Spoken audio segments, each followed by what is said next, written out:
भरत व्याकुल थे। विकलता बढ़ती जा रही थी। वो तुरंत राम के पास जाना चाहते थे।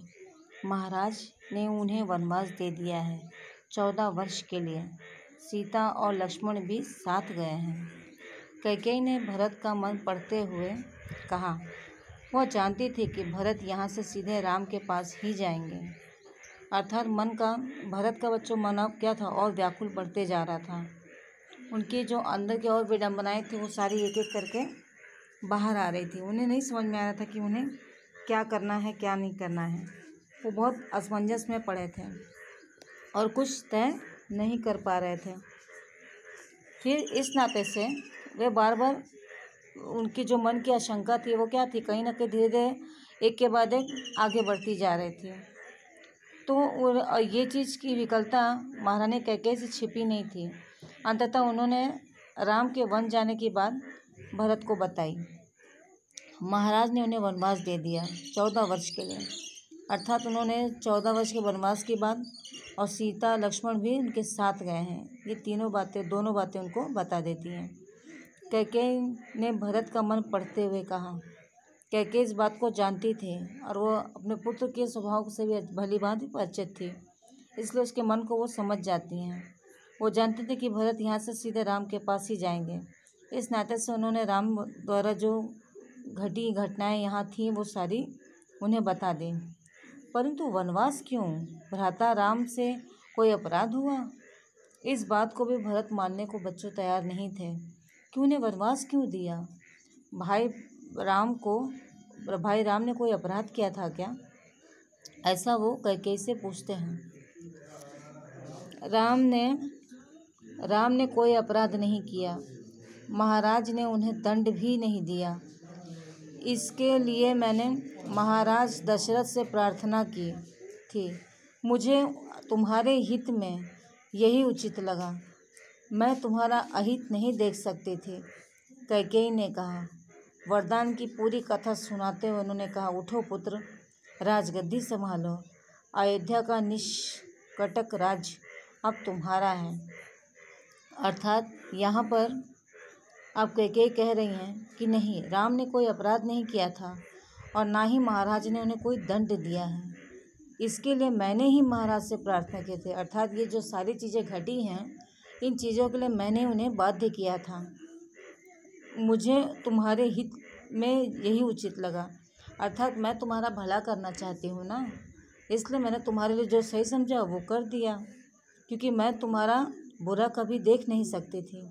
तुम्हारे साथ कोई बुरी बात हो जाए वो मैं कर नहीं सकती थी। कैकेयी ने कहा। वरदान की पूरी कथा सुना दी उन्हें, यानी जो युद्ध के दौरान उन्होंने वरदान लिए थे और फिर बाद में उन्होंने राजा दशरथ से उस वरदान को मांगा, तो उन्होंने वो सारी बातें भरत को बता दी और कहती हैं कि उठो पुत्र, राजगद्दी को संभालो।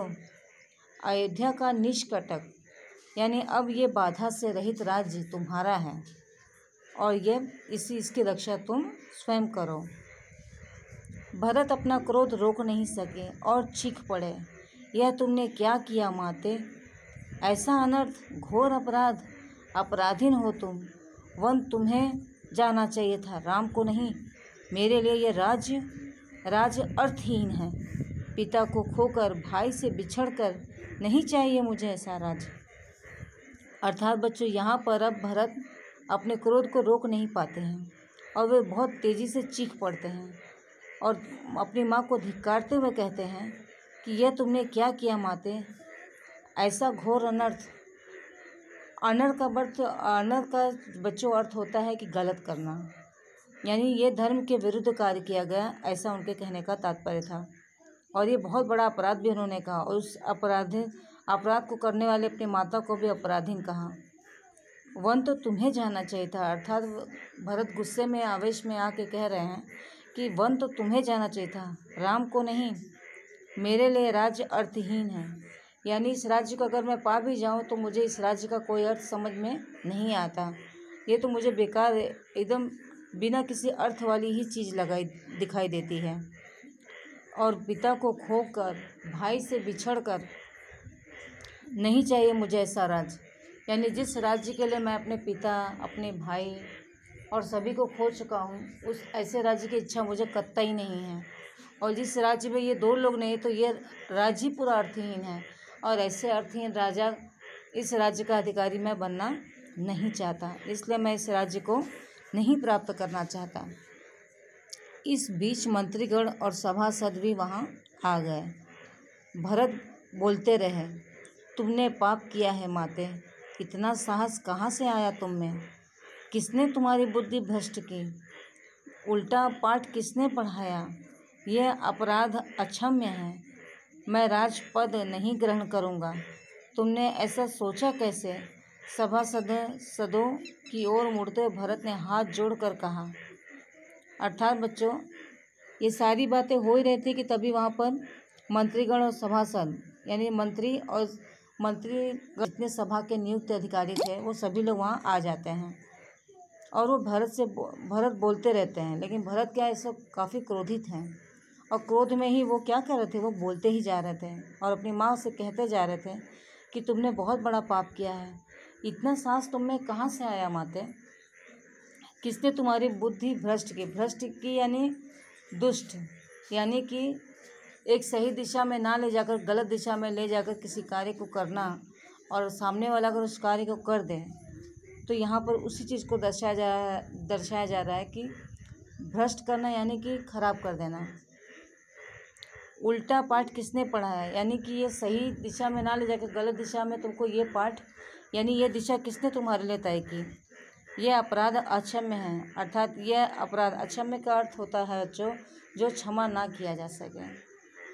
तो ऐसे अपराध को जिसको क्षमा ही नहीं किया जा सकता, इतना बड़ा अपराध तुमने किया है, मैं राजपद ग्रहण नहीं करूँगा, अर्थात मैं ऐसे राज्य का राजा नहीं बनूँगा। तुमने ऐसा सोचा भी कैसे? अर्थात तुम ऐसा सोच भी कैसे सकती हो कि इन सभी की आहुति देकर मैं ऐसे राज्य को संभालूंगा? कदापि नहीं।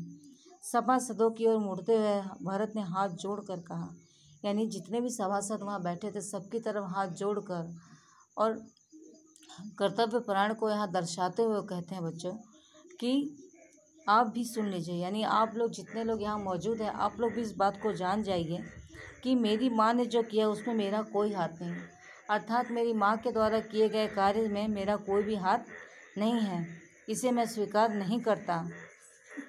मैं राम की सौगंध खाकर कहता हूँ, अर्थात मैं अपने भाई राम के, बड़े भाई राम की सौगंध खा के करता हूँ कि ये जो भी चीज़ें घटी हैं यहाँ पर, इसमें कहीं से भी मेरा कोई हाथ नहीं है।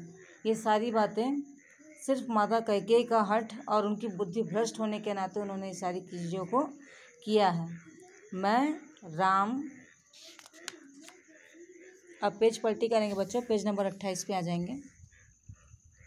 मैं राम के पास जाऊंगा, उन्हें मना कर लाऊंगा, प्रार्थना करूंगा कि वे गद्दी संभालें और मैं दास बनकर रहूंगा।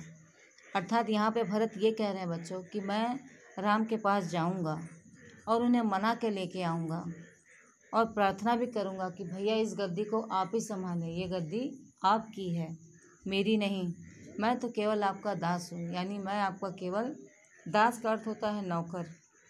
जैसे जो सामने अपने जैसे अब यहाँ पर बड़े भाई के प्रति इनकी उदारता है ये कि अपने बड़े भाई के सामने अपने आप को दास, एक नौकर की भांति समझते हैं कि वे जो आज्ञा करेंगे वो मैं करूँगा, वो राजा बनेंगे, मैं राजा नहीं बनूँगा, अर्थात मैं उनका दास बनकर, उनका नौकर बन के रहूँगा। भरत बहुत उत्तेजित हो गए थे, स्वयं पर नियंत्रण नहीं रख सके थे, बोलते बोलते उनकी सांसें उखड़ने लगी और वे चकरा कर धरती पर गिर पड़े। अर्थात बच्चों भरत बहुत उत्तेजित हो चुके थे, जो घटनाएं घटी थी, और सबसे बड़ा दुख इस बात का हुआ कि इस घटना को करने में उन्हीं की माता का हाथ था। ये बातें कहीं ना कहीं उनको और कमज़ोर बना रही थी। वो स्वयं पर अपने नियंत्रण को रखने मतलब अपने आप को संभाल नहीं पा रहे थे। बोलते बोलते उनकी सांसें उखड़ने लगती थी। बोलते बोलते क्या होता था, वो थक जाते, कभी रोने लगते, कभी गंभीर मुद्रा में आ जाते और अपने आप को दोषी ठहराते हुए या अपनी माता का दोष देते हुए वो उनकी सांसें क्या होती है, वे उखड़ जाती हैं। उखड़ उखड़ के उन्हें तकलीफ़ होने लगती है। वे चकरा कर धरती पर गिर पड़ते हैं और बेहोश होकर वो क्या करते हैं, वो धरती पर गिर जाते हैं, क्योंकि ये ना सहन होने वाला अपराध था। जिस भाई के प्रति भरत की इतना अधिक अगाध प्रेम है, और उस भाई को अगर वनवास दे दिया गया और वो भी उन्हीं के माता के द्वारा, तो ये सहन शक्ति भरत में उस वक्त के लिए आना बच्चों बहुत मुश्किल था, क्योंकि वो भरत राम से भी बहुत ज़्यादा प्यार करते थे। और इस नाते से कहीं ना कहीं सभी कड़ियों को जोड़ते हुए कहीं ना कहीं अपनी माता को तो दोष दे ही रहे थे, लेकिन माता के दोष की सज़ा अब इन्हें भी भुगतनी पड़ेगी। आज लोग उन्हीं माता के नाते इनको भी दोषी ठहराते थे। तो इस नाते से वो सोच सोच कर और उसी में बौखला जाते थे। कभी इतना ज़्यादा बोलते थे, बोलते बोलते चकरा कर बेहोश हो जाते थे।